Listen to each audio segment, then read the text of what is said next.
Alexa, play WCPT. WCPT from TuneIn.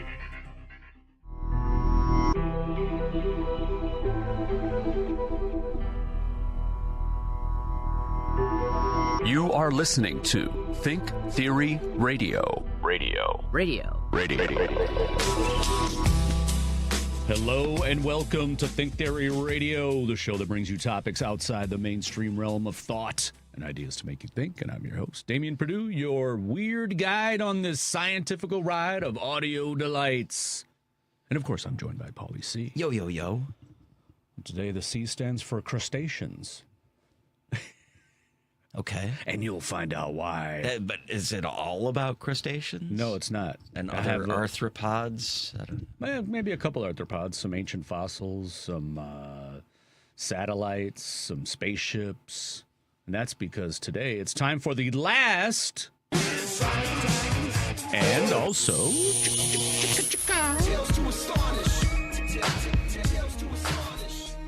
yes, folks, it's the last Weird Science and Tales to Astonish of 2025. See, some people probably thought, wait, the last Weird Science ever? Maybe. You never know. You never know. Don't say that. I won't say that. Doesn't necessarily mean the last Think Theory Radio. Could just be the last Weird Science. Maybe we retool. Maybe we do something different. Well, let me ask you off the Maybe bat. Are we you turn thinking it about into getting rid of this bit that I you do don't know. quarterly I and don't monthly know. or bi-monthly? Who knows? You know, a new year brings new ideas and new endeavors. What he's saying, folks, is that we got to have another Think Theory production session. Right. I.e. going to the bar and drinking some beer. Yeah. Oh, yeah, that's right. We said we were going to... Who knows? Maybe we turn this into like a science game show. Or like the big pitch meeting. Yeah. But yes, I have collected a myriad of science stories that not necessarily like, it's not a year-end wrap-up kind of weird science, but Wrap. but I do have, a plethora of fascinating and intriguing scientific stories. So I figured let's get the creepy one out of the way. Since I said crustacean, that's why I'm doing this one. Okay.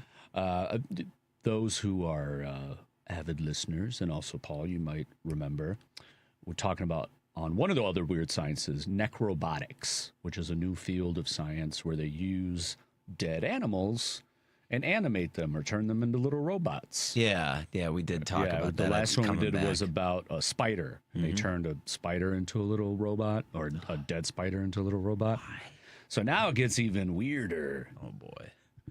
They have turned a exoskeleton of a small lobster, also known as a scampi or Dublin Bay prawn, into a claw, like a gripper claw.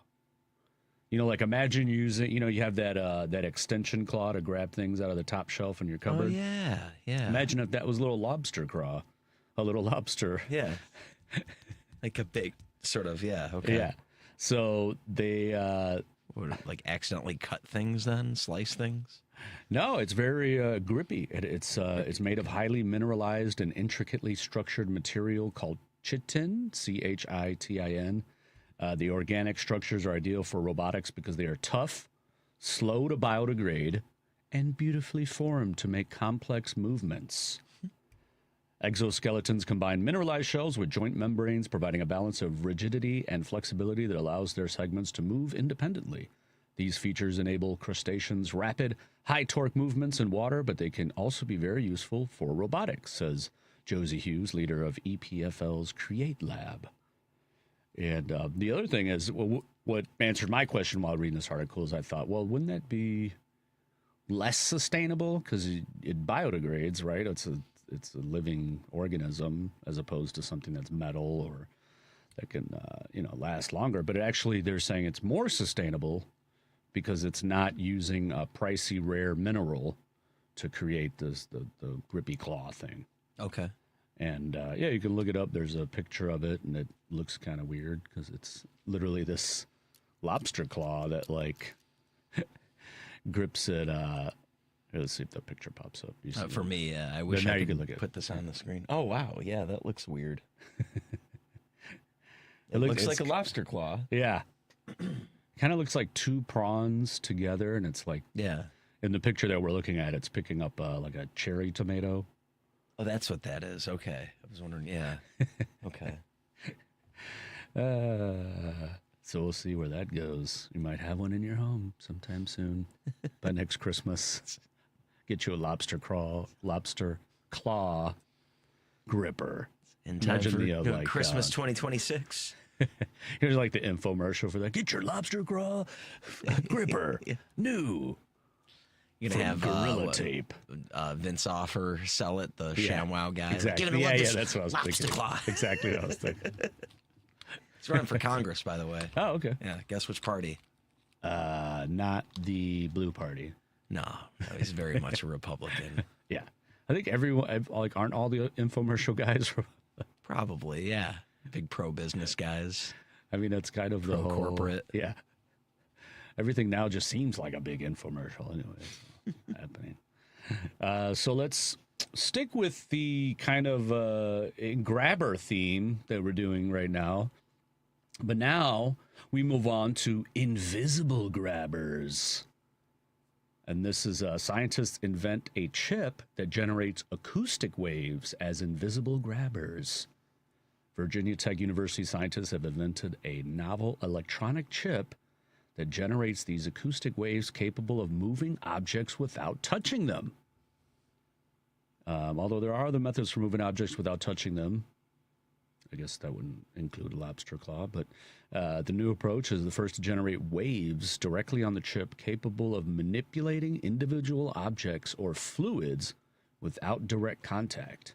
The research team behind the new design believes their acoustic wave generating chip could benefit scientific and manufacturing processes that rely on moving objects without physical contact, including micro-robotics, nano-engineering, and customized drug manufacturing. According to a statement, they said they are intrigued by the idea of generating acoustic waves capable of moving objects without touching them. However, when evaluating previous approaches, the team found that the actual generation of the waves was acting as a limiting factor in the approach's practical applications. Basically, they said, think of it like trying to move a ping pong ball with the flat of your hand. You can roll it along the surface, but you can't pick it up and freely move it. So they still have work to do. They can kind of move the stuff, but they haven't really totally gotten into the grabbing part yet. But it's interesting, though. I mean, just any kind of, it's almost like telekinesis, you know? You use acoustic waves from your mind. Do they, I mean, I guess your mind does probably produce something, right? Yeah, you know, every thought is a frequency. So if you have a very powerful brain, maybe you can be picked up in another country. Send out like this certain frequency, man. Just like grab stuff. It just puts out a vibe. It's like a frequency, man. So we'll see where that goes. That's kind of cool, though. And moving on. Where should I go? This is great with the new setup. I know where you're going now. Yeah. See, we got the mirrored for those that don't know, or if you're watching on YouTube. Nobody, radio and YouTube people don't know what we're talking about. We're alienating everybody today. You could. I don't know if they could. Oh yeah, I guess you can't really see the screens from your angle either. They see me looking down at a screen. Yeah. Anyway, farewell to dark nights on Earth. California startup Reflect Orbital plans 4,000 space mirrors. That's just what we need. 4,000 space mirrors. Mm-hmm. Great Pink Floyd song. Yes. That was on their 5th album. Imagine looking at the night sky and finding out that part of the light you see doesn't come from the moon, but from giant mirrors floating in space. Like that. Is that really? I don't know. Solar energy works very well, but only while the sun is shining. Then, what would happen if we could reflect the solar light towards the Earth even when it's nighttime? So that's what this startup company, Reflect Orbital, plans to do. Why does this seem like a bad idea? And yes, well, anything, putting more objects in space in low Earth orbit. But also trying new things that we've never done for like, you know, it's like we're going to do, is the cost and all of that energy that we're going to put into making this happen going to be justified with the amount that it's going to produce in the long run? Well, and also what's the detrimental effect that could happen? Right? Yeah. Like how can you... People going to be blinded by this? Blinded by it, or worse, it reflects the sun away from us, and you know, something happens, and now we don't have any sunlight, and everything dies. Or like some animal that was like nocturnal is now completely obsolete. Mm-hmm. I don't know. I mean, perhaps this is crazy nonsense. Or it boils the ocean. Right? Yeah.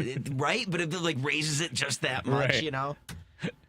It's the difference between an ecosystem and soup. That's I mean, it could so be slight.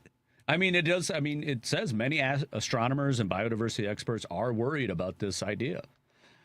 So let's see, you know, the mirrors would be up to 55 meters wide, bigger than most small buildings. I mean, these aren't small. I mean, that's a pretty big, I would say that's like the size of the station here, right? These mirrors would be in orbit that follows the line between day and night, and its function would be to reflect the sunlight towards specific areas of Earth.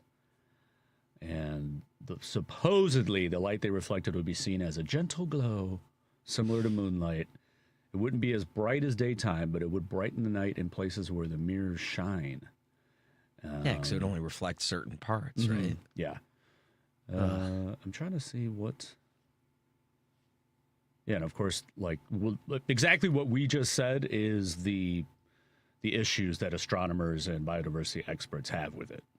The exact same thing. Okay. They're worried about it being, you know, one, it's bad for astronomers because you're making it harder for them to see past those mirrors, and already the satellites that are blocking, you know, because you get the light reflection, so you don't know, oh, is that a star or is that a satellite? Oh, that's just a satellite. Now you can't see the stars behind it.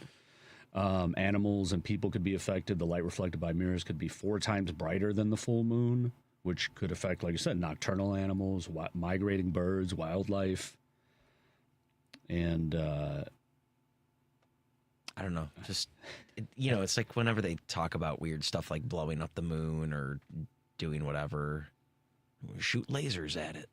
Yeah, and it doesn't really say what the main point of it is. I think it's just to get government money. Yeah. That's what I speculate, this group.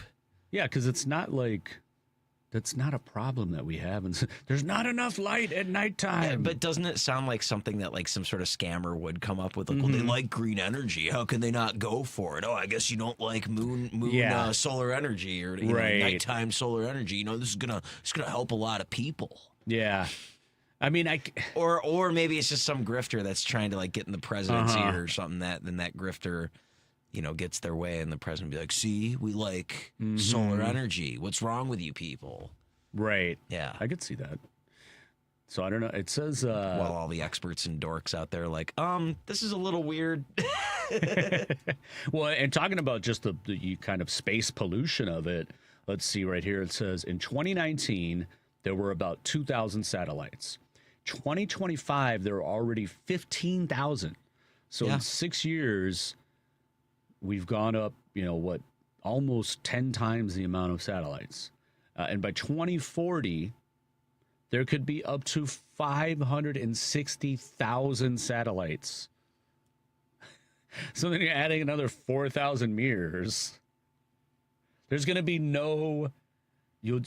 imagine the like, I'm surprised they haven't made some kind of like dystopian movie where you can't see beyond the satellites. Yeah, I was thinking about that. Like it'd be like space dust, you know, like if you like step back and make the Earth small when you're looking at it, it's like, is there going to look like it's like smog because of all these little objects that, you know, would be like microscopic dust, you know, from that vantage point when you go up to it, it's a satellite. Well, and it's wild. I don't know, like from where you live, do you get a better view of the night sky? Can you see the satellites? Definitely a better view there than the city. Yeah.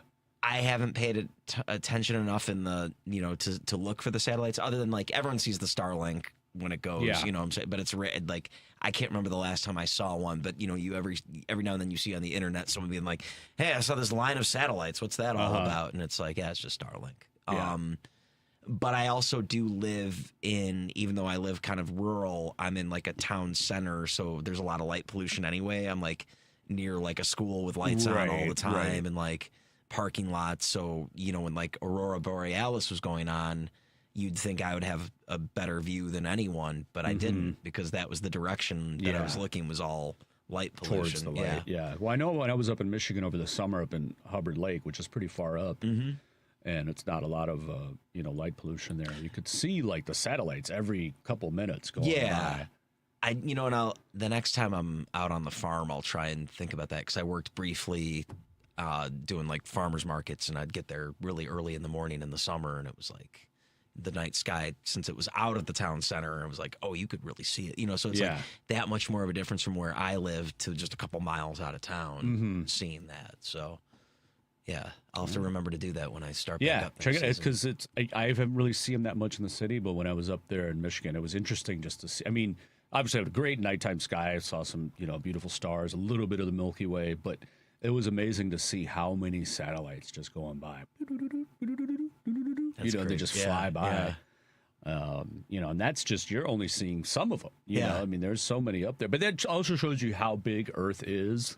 Well, and you also said there's like 10,000 in the sky. Yeah, there's 15,000 right now. Yeah. So, like, it's pretty big that you don't see that many of them at once if there's 15,000. But if there's 500,000, that's going to be what sort of like fees or taxes do we put on people for putting stuff in the sky? Is there that, you know, like, I mean, I know no one really controls the space, but like, to launch it, are there any sort of you do have to actually pollution fees, though? I guess I don't know about pollution fees, but I know you do have to pay for certain, you know, you have to get a license, you have to get, you know, permission, you know, insurance. It's a little pricey, imagine, but you could do it. Actually, like any individual, if you paid the money, got the right clearance, got the right licensing, you could set up your own satellite. Some people have done it. All right, you're all listening right now. We're going to start a GoFundMe, and we're going to put a Think Theory satellite up in the air for I don't know what purposes. We'll figure that one out later. But if we raise enough money with your help, we can. Well, just, you know, to collect data. No. We'll worry about that part later. Let's just get the money for the satellite. Yeah, because you can buy these they're little small boxes, maybe like a couple feet wide or whatever, and they'll launch it up. I think they do it in a kind of payload thing where you get in with a bunch of other satellites and they launch it up. Now, it's not cheap, but you can do it. Now, sticking to space. An astronaut, I don't think anything sticks in space. It's a vacuum. Oh, nice. Unless you're inside. Yeah, I guess. A space shuttle. Or like some sort of like globule that a meteorite or meteor picked up, or comet picked up. Or you're inside space dust in a comet. 3-Eye Atlas. You're inside the spaceship known as 3-Eye Atlas. But an astronaut debuts a new geometrical shape that can only be achieved in space, Paul. Okay. Space Paul. That's a good name. Space gives astronauts unique chances to test out things in an environment that is completely different from Earth, resulting in priceless insights for math and science. And one such experiment was carried out by Hungarian astronaut and mission specialist Tibor Kapu aboard the International Space Station, otherwise known as the ISS, which you can also see flying around the Earth if you have a clear sky, earlier this year, and led to a math breakthrough known as a soft cell.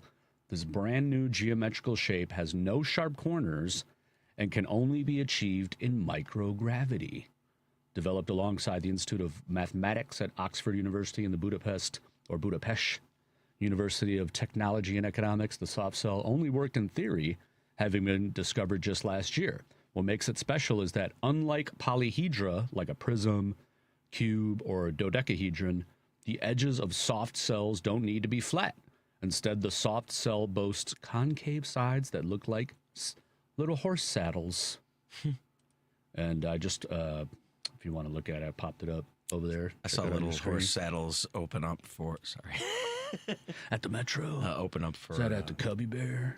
Drive-by truckers at the Cubby Bear. Yeah. And Wilco. And Wilco. And they were all there. Yeah. I popped it up on your screen so you could see the little. Oh, yeah. It's kind of cool looking. You know what's interesting, though, is I was looking at it, and it reminded me of Terrence Howard. You know, when Terrence Howard was making the rounds, you know, with his new math, and then 1 times 1 doesn't equal 1 and all that stuff. What? Yeah. But part of his thing was he had made these new, like, geometric shapes that supposedly defied physics and everything. I mean, they kind of looked like little toys because they were like 3D printed or whatever, but he brought them on, the different various shows he was on. But when I saw this, it kind of reminded me of he got into acting and someone told him that he was gifted along the way. Yeah. Good actor. Yeah. Yeah. Well, it was probably, he was in, Iron Man, right? So he thought that he could make this crazy tech like Tony Stark. No, I just think I could do that. Well, he never won an Oscar, right? He was nominated for Hustle and Flow. Yep. And I think he was just so young that it got to his head. I don't could know. be. Yeah. I don't want to go down that route. No. But I just say, hey, and I'll, I give. You want to speak out against the system and come up with new theories? That's fine, as long as you crack through, though. Yeah. And I give Neil deGrasse Tyson props because he actually he responded to him. He wrote this letter back and was like, "Hey, look, I like the designs, but here's why that doesn't work," and yada yada yada.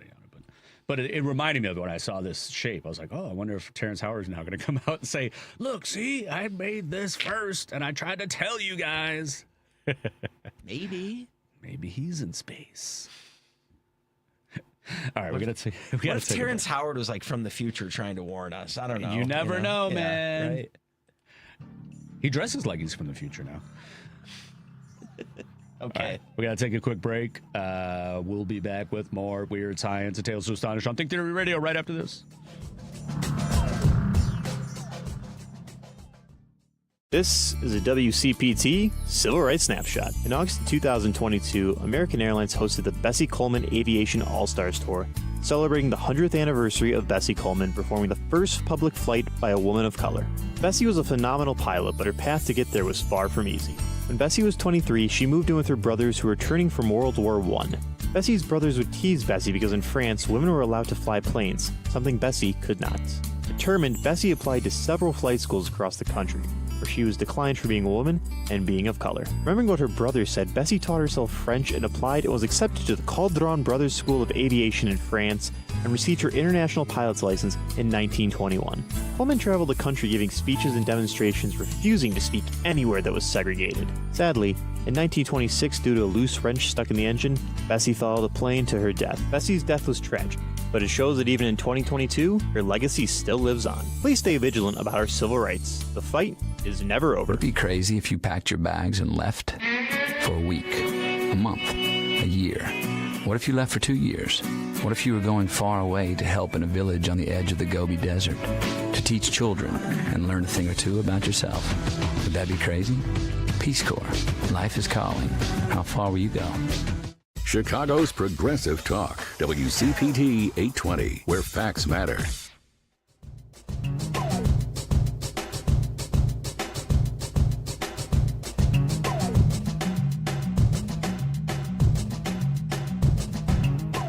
Welcome back to Think Theory Radio. Today we are talking about lobster claws and space debris, spaceships, comets, and funding a Think Theory sponsored satellite that we want to put into space. Yeah. And that's all because today it's and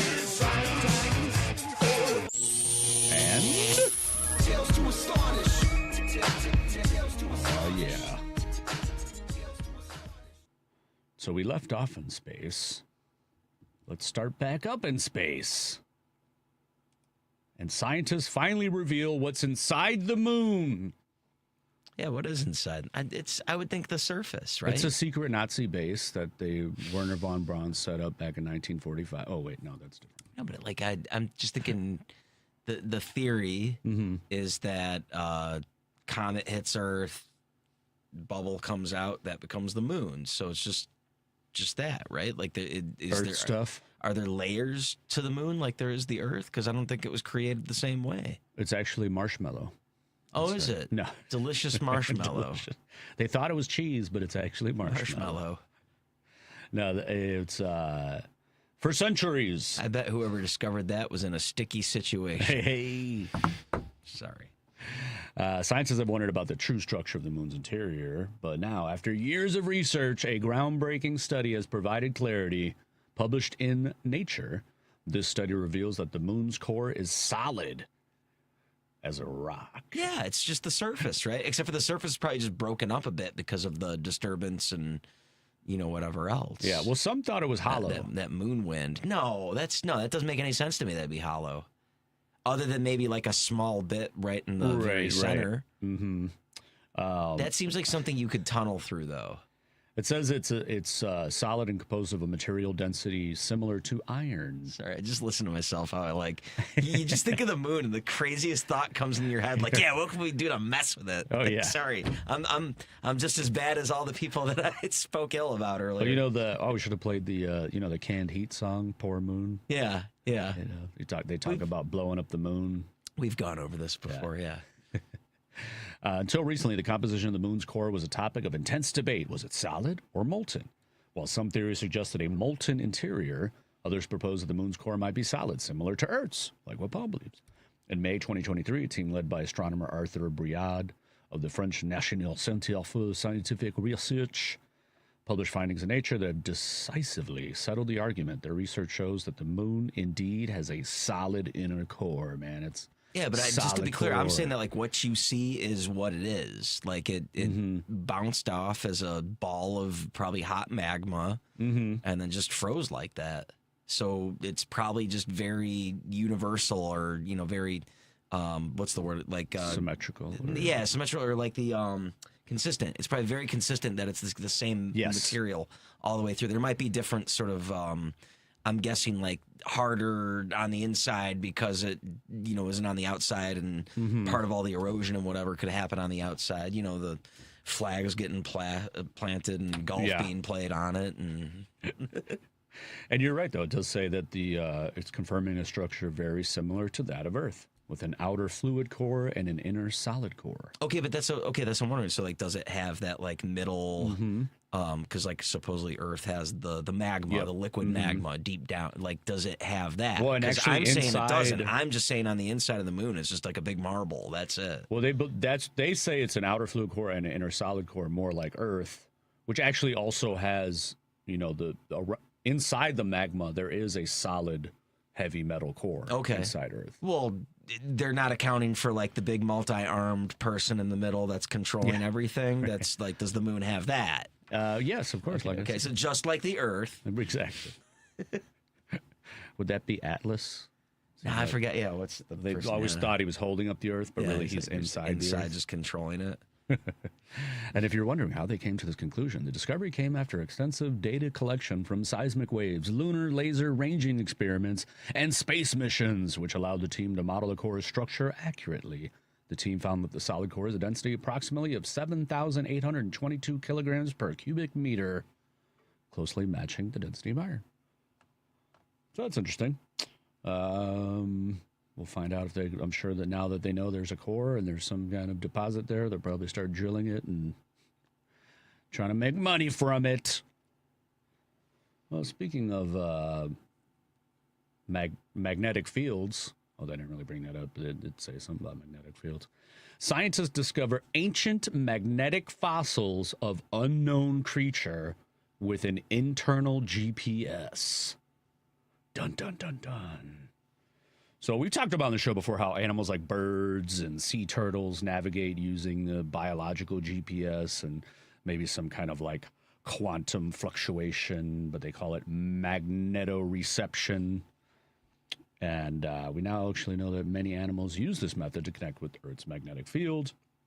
But scientists don't really understand how the whole process works. That's where there's different theories.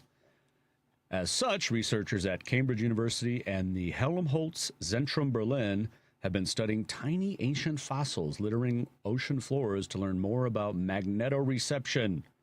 Or is it magneto? Magnetoreception. Magneto.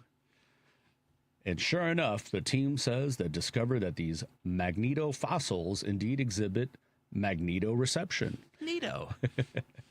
Because they found the magnetofossils in sediments that date back 97 million years. Their work could be the first time we've had direct evidence that animals have been navigating the world like this for a very long time. Which kind of makes sense. I mean, why wouldn't there be, if there's animals now that use some kind of magnetic GPS that's tuned into their bodies, man, frequencies, vibrations, the Earth's core, solid, does Pilates. Got to take care of your core, Man, the Earth, rotates, man. Like, what is it, like 3,000 miles per minute or something like that? That's a lot of work. The Earth is getting a workout, man. Flying through space. Yeah. Staying slim. That's a lot of hula hooping right there. Mm-hmm. That's why it's got a solid core, man.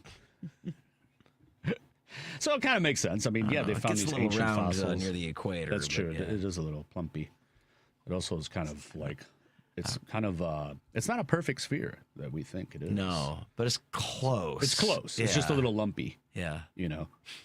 I mean, it's one of those things you zoom out and it looks like a perfect circle. But if you zoom in a little, you'd see the little pairness to it.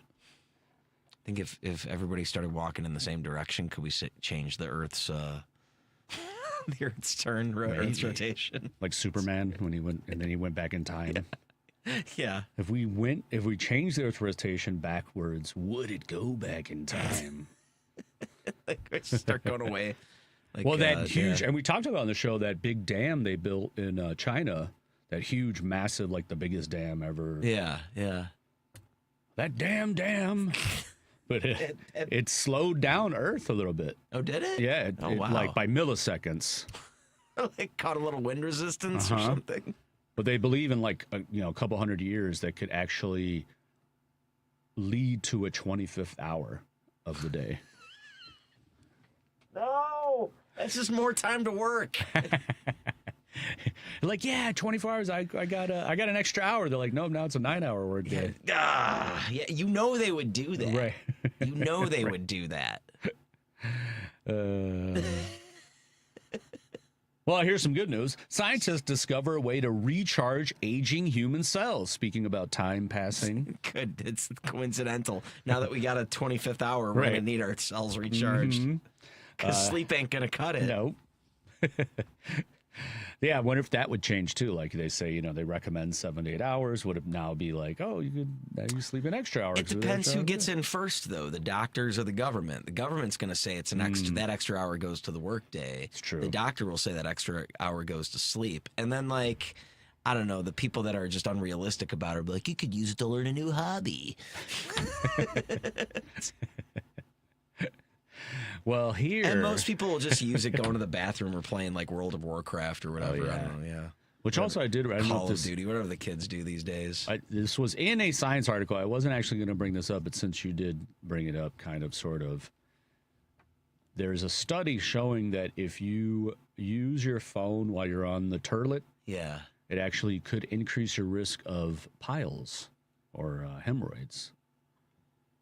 I'm sure there's an explanation for it, but I don't know. It's the excessive time sitting on a toilet and the weight and everything, and like the pressure, like because people will add an extra 5 or 10 minutes just sitting there on their phone, right? Mm-hmm. So they're saying like stop using your phone on the toilet because you could give yourself hemorrhoids. So anyway, I got you. I know that's just a PSA for all of you. People out there, put the phone away. It's good. Disinfect your phone. Come on, disinfect. It's also you go to the bathroom. It's a good time. Put it down. Yeah, it's a good time to reflect. Remember, you're human. Remember, you don't need to be attached to something. Unplugged. Unplugged. Yeah. It's like when you're in the restaurant. I see some people like. Never mind. That's the only time the government doesn't read your thoughts anyway. Sorry. You just got to get the RFID skull cap, man. Put your tinfoil hat on and just do your duty. Well, they have those now. You can actually buy tinfoil, essentially tinfoil hats, but they're marketed as like EMF protection clothing, right? Like one of the people that first started, remember, government MIA? Approved. Yeah, like so they look like skull caps, but they're like supposedly lined with these, with some kind of fabric that protects your brain from EMFs and other kind of frequencies or whatever. Now, is it like certified? It'd be hilarious if it was certified by like a government entity that like, oh good, if it's good enough for the government, I can control the thoughts that get in. Mm-hmm. Certified by Doge. Yeah. But, the first people to sell the product was MIA, or the singer MIA. Yeah. Paper Planes. Yeah. Yeah, she has her own line of that stuff.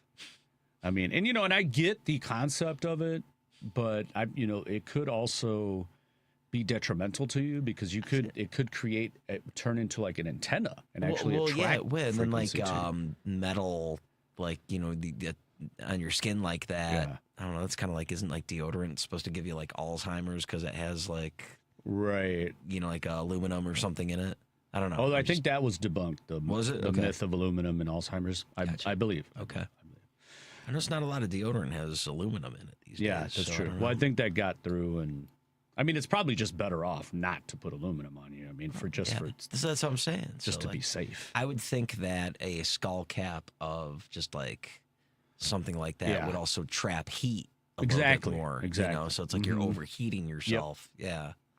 And also, if you're just having a skull cap on, but the rest of your body is still getting hit by that, if you're wearing like a full hazmat suit, lightning strikes you or whatever, just walking around like that, rattle your head. Mm-hmm. Yeah, sorry. But anyway, back to this. The way to recharge aging human cells, man.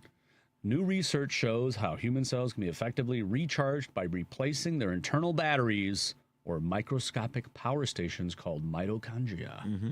I remember this in biology class. Yeah, nice. And the discovery could have wide-ranging benefits.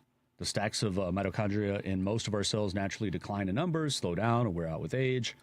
And once they stop operating below peak capacity, they can contribute to multiple diseases everywhere from the heart to the brain. In this latest study, researchers from Texas A&M University used special flower-shaped particles called nanoflowers. Turn your mitochondria into definitely ochondria. Sorry. If you go to San Francisco. They use the nanoflowers to scavenge damaging oxygen molecules, triggering genes that increase the number of mitochondria in human stem cells. Crucially, these energy-boosted stem cells could then share their mitochondria with old and damaged neighboring cells. It's more of a battery swap than a recharge, but it means existing cells that have stopped functioning can get back to work. We have trained healthy cells to share their spare batteries with weaker ones, says biomedical engineer Akhilesh Gawahar. By increasing the number of mitochondria inside donor cells, we can help aging or damaged cells regain their vitality without any genetic modification or drugs. Okay. That's pretty cool. We'll see if that actually gets allowed to be out to the public. Yeah, right. Or will it get squashed and defunded and stolen by rich people that will use it? So their mitochondria can be canochondria. And suppressed. The information will be suppressed. Or made a bunch of money off. Yeah. Let's see. What else we got here? What else do we got? Scientists. More scientists earn Nobel Prize for incredible tech that could impact billions of people. It's, quote unquote, indescribable. And it's going to help billions of people.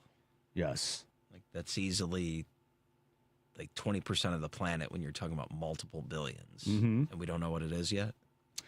The invention known as metal organic frameworks represents a major leap forward in sustainable technology. According to TRT World, porous, sponge-like structures are designed at the molecular level to capture and store gases, remove pollutants, and, most strikingly, extract water vapor from dry desert air. The Nobel Committee described MOFs as molecular sponges capable of holding immense volumes of material in tiny spaces. And the researcher, a Palestinian-American scientist at UC Berkeley, Omar Yaghi, for him, the discovery was deeply personal. Born to Palestinian refugee parents outside Amman, Jordan, he grew up in a home that often went days without running water. Those experiences with scarcity inspired a lifelong mission to make clean water accessible to all, no matter where they live. The potential of Yaghi's work is enormous. More than 4 billion people worldwide face severe water scarcity for at least 1 month each year, according to UNICEF. By drawing moisture directly from the atmosphere, MOF-based water harvesters could provide a decentralized source of clean drinking water in regions where traditional wells and pipelines can't reach. Beyond the humanitarian relief, the environmental implications are also transformative. Extracting water from air using solar energy could reduce dependence on groundwater and desalination, which are energy-intensive and often harmful to ecosystems. It could also stabilize weather patterns in drought-prone areas and support biodiversity by rejuvenating dry landscapes. So that's pretty amazing. And I really hope that can be implemented in real life. I feel like there's so many, especially after doing so many of these weird sciences, and you read, like, there's a lot of amazing discoveries that could help and benefit the planet and people. Yeah. But then I don't really hear much about them. No, because we go back to, there's no incentive. If there's no money to be made off of it, then why would they do it? Mm-hmm.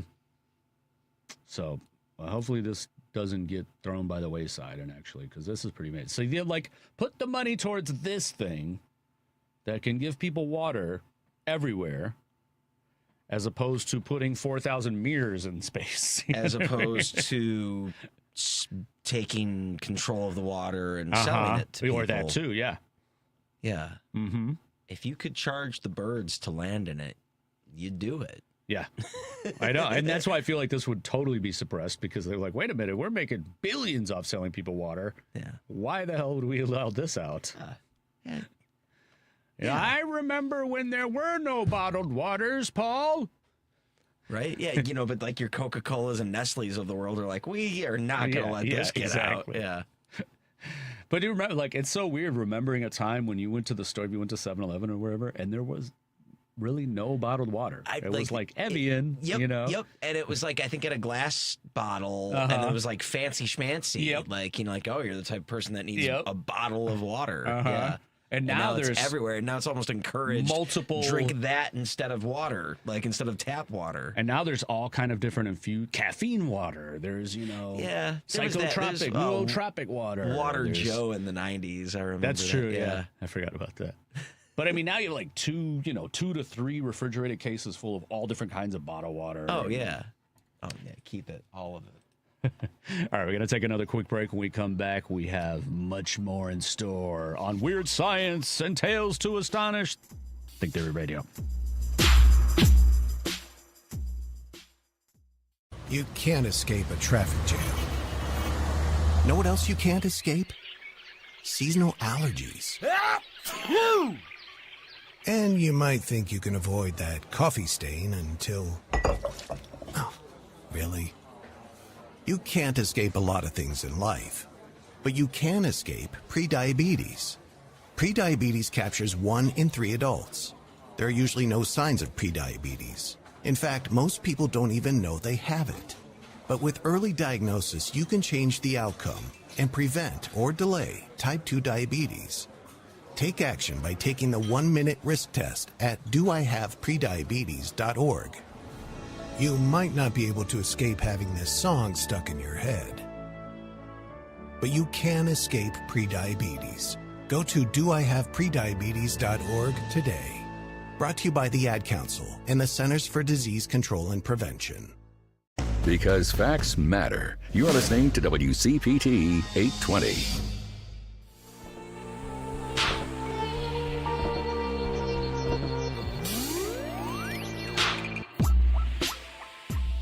Welcome back to Think Theory Radio. This is Damien, and today we've been talking about pulling water from the atmosphere, growing things in space, necrobotics, what's inside the moon. And that's because today it is. And also...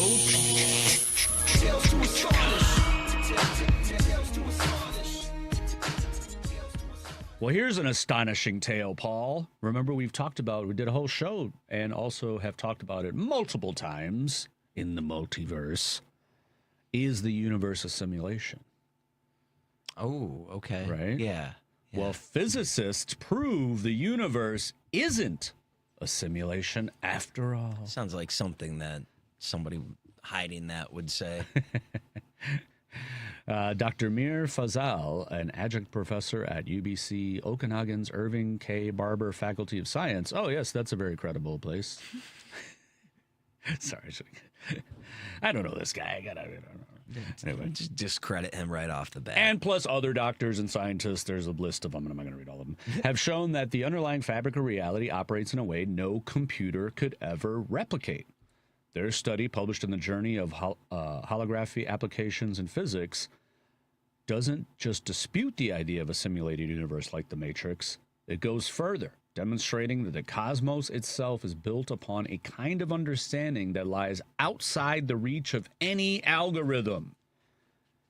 It has been suggested that the universe could be simulated. If such a simulation were possible, the simulated universe could itself give rise to life, which in turn might create its own simulation. This recursive possibility makes it seem highly unlikely that our universe is the original one, rather than a simulation nested within another simulation, says Dr. Faisal. This idea was once thought to lie beyond the reach of scientific inquiry. However, our recent research has demonstrated that it can, in fact, be scientifically addressed, they added. The team's findings rest on the evolving understanding of what reality truly is. Physics have moved far beyond Isaac Newton's view of solid objects through moving through space. Einstein's theory of relativity replaced that classical model, and quantum mechanics transformed it yet again. Now, at the forefront of theoretical physics, quantum gravity proposes that even space and time are not fundamental elements. Instead, they rise from something deeper, pure information. And physicists describe this information layer as the Platonic realm, as opposed to your platonic friend. A mathematical foundation more real than the physical world we perceive. According to research, it is from this realm that space and time themselves emerge. However, the scientists demonstrated that even this information-based structure cannot fully describe reality through computation alone. By applying advanced mathematical principles, they proved that any consistent and complete model of existence requires what they call non-algorithmic understanding. And to grasp this idea, imagine how a computer works. It follows a set of defined instructions step by step, yet some truths exist that cannot be reached by following any sequence of logical operations. These are known as Gödelian truths, and while they are real, they cannot be proven using computation. Consider the statement, this true statement is not provable. If it were provable, it would be false, contradicting logic. If it cannot be proven, then it is true, which means any logical system attempting to prove it is incomplete. In either case, computation alone falls short. We have demonstrated that it is possible to describe all aspects of physical reality using a computational theory of quantum gravity, says Dr. Faisal. Therefore, no physically complete and consistent theory of everything can be derived from computation alone. Rather, it requires a non-algorithmic understanding, which is more fundamental than the computational laws of quantum gravity, and therefore more fundamental than space-time itself. Dun, dun, dun, dun. So we'll see. We'll see if that sticks. I'm sure there's some scientists, some theoretical physicists out there like, hold on a minute. So we got to wait for, the rebuttal. See if somebody else comes out and says, but what if? Yes, and. All right. Well, we were kind of, I guess, talking about the cosmos and the universe. What about traveling through space? Would you like to be on a 36-mile starship designed to carry 1,000 humans into deep space? Would I? Yeah. No. For a generation, it would be the rest of your life. Are you talking about the plot to WALL-E? I think it's a plot to many movies, but yeah. Chrysalis is the name of the theoretical generational ship, longer than Manhattan, weighing over 2.4 billion tons. Designed not to ferry astronauts, but to host a civilization, Chrysalis would spend 400 years traveling towards Proxima Centauri b, a potentially habitable exoplanet orbiting our closest stellar neighbor, 4.2 light years away. The crew, up to 1,000 humans, born and raised aboard the ship, none of whom would ever see Earth again. The concept developed for the Project Hyperion design competition is as bold as it is haunting, a colossal rotating spacecraft that doubles as a self-contained world. It would sustain multiple generations of humans through fusion-powered energy, synthetic ecosystems, and artificial gravity. Let's see who will sign up for that. That'd be wild. Yeah. I don't know. It sounds intriguing, and I love space and the concept of space travel and going to different planets. But the reality of it is, when you get out into space, it's just nothingness. So it's not like there's not much of a view once you're out there. We have a better view from Earth than you would in space because of the way our atmosphere works, and you can see more stars. Once you're out in space, because of the vacuum and the distance. Oh, and the yeah. light, It doesn't like magnetize it a little bit or whatever. Or yeah, and it doesn't allow. yeah. So you wouldn't really see all the stars that we see, and you would just see more darkness. And it's not like you're traveling, super close to planets. Like, hey, there's, Alpha Centauri. There's, I think. Can we stop down there for a second? We've watched so much Star Wars and like all those movies that we just make intergalactic travel just like nothing. Exactly. That's what I mean. But then it's like, you hear about like going to Mars and it's like, oh yeah, it'd take like 5 years to get there. And it's like, but that's just our neighbor. Exactly. So that's why this would take 400 years to get to. Take 400 years to get 4.2 light years away. Yeah. So the closest, and that's our closest neighboring star system that might have a habitable exoplanet. I think over time too, I know that the science or the math is there, but like you get off course so easily too if you were going to Mars. Yeah. Like, because then I think everybody thinks of the 2-dimensional model of us circling around the sun when it's really more of like a 3-dimensional sort of like movement. Yeah. So I don't know.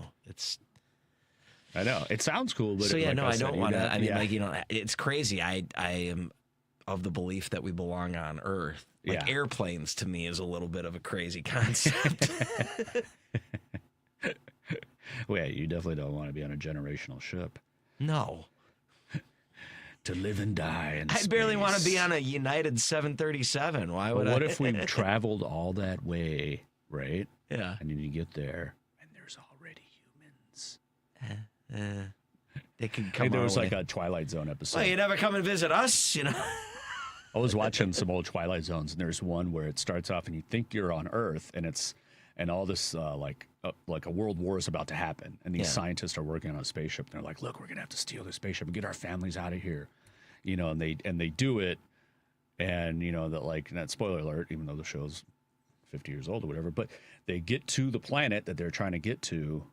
And the planet is Earth. They were on another planet. Oh. They were the aliens. So is this like one of those things where, like, oh, we thought it was this way the whole time? Exactly. Yeah. Twilight Zone's great at that. All right, let's see. Where do we go? We got a couple minutes left. Well, I guess let's just stay in space. Space is a great place. Yeah. We'll never get there, but a lot of room up there. It's fun to talk about. A lot of space up there. Well, scientists put moss on the outside of the International Space Station for 9 months, then kept it growing back on Earth. And moss spores have survived a prolonged trip to space, and over 80% of the spores were still able to reproduce when they arrived back on Earth. The discovery improves our understanding of how plant species survive in extreme conditions. Moss thrives in some of the most extreme environments on Earth, from cold peaks to Himalayas to the dry, scorched sands of the Death Valley. Moss's resilience to adverse conditions makes it an ideal candidate for surviving in the harsh environment of outer space. So they did that, proved it. Moss can live anywhere. So that'll help us with some kind of sustainability and food sources. And let's see, now we got, I'm trying to get a couple in since the end of the year. And this is one that everyone would really like to, not just we had the reversing the aging cells. What about goodbye to cavities? Scientists just found a way to regrow tooth enamel. Scientists at the University of Nottingham had developed a new protein-based gel that can restore tooth enamel by mimicking the body's natural growth processes. A newly developed material has been used to create this gel, repairing and rebuilding tooth enamel, offering a potential breakthrough in both preventative and restorative dental care. Scientists designed this bio-inspired substance to restore damaged or eroded enamel. Their findings were published in Nature Communications. This protein-based gel, which contains no fluoride, can be quickly applied to teeth using the same method dentists use for traditional fluoride treatments. It imitates the natural proteins responsible for guiding enamel formation early in life. Once in place, the gel forms a thin, durable coating that seeps into the tooth surface, filling small cracks and imperfections. It's like a little... And once again, where was this invented? In the UK. No. I see where you're going there. Also, it's no fluoride, so RFK Jr. would be okay with it. Yeah. When all of our teeth are eventually rotten over here. Let's see. Can we fit another one in? Probably not, right? No. Yeah, it's done. It's done. Calling it. I want to thank everybody for listening all year long. Happy 2025. Happy New Year. We'll see you again next year for... next week, next year for the 7-year anniversary show. Wow. Wow, it's been that long already. Happy anniversary. Yep. We've been here too long, man. Lucky number 11.